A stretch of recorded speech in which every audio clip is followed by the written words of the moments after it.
Kung kanina puso ang panlaban ni Miss Cathy, apoy naman ang panlalaban ng pangalawang pambato ni Tito Boy.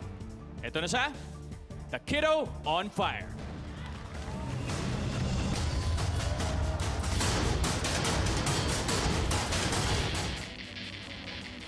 Nagpa-fire dance po ako kasi po parang ayun po yung nagpapasaya sa akin. Noong 3 years old pa lang po ako, nakita ko po yung mga tito ko po. Nakita daw po ako nilang nanonood po sa cellphone ng performance po ng tito at ginagaya ko daw po. Gamit po yung sinturon tsaka po yung kahoy po.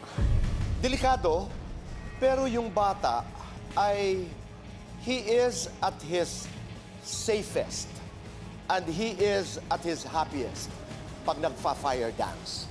Masarap po sa feeling na may mga ganun po akong nakikita. May ganun po ako napapasaya. Ang pambato ko para sa Battle to the Top, Clyde Basbas.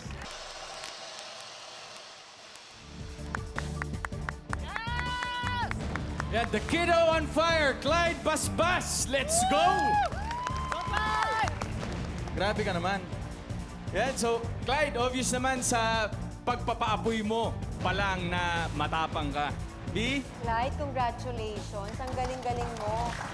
Kakaibang Clyde ang pinakita mo sa amin ngayong gabi. At natutuwa ako at nabibilib ako sa'yo dahil nagpakita ka ng ibang character on stage at pinanindigan mo ang pagiging rockstar mo doon. Thanks, B.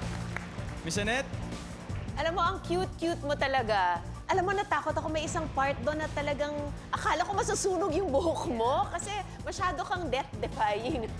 Thank you, Miss Annette. Kiyose, ikaw? Boy, ang galing mo. Yung takot, doon ako bilib sa'yo kung gaano katapang. Pero mag-iingat ka pa rin. Sa bawat gagawin mo, kailangan alam mo lahat. At pinakita mo naman na alam mo yung ginagawa mo. Alam mo kung saan ka pupunta. Alam mo kung kailan mo dapat pagbuhulin at itapon na yung apoy na yon. Good luck! Thank you, Kiyose. Thank you po. Thank you, judges. Thank you, Clyde, sa napakahusay.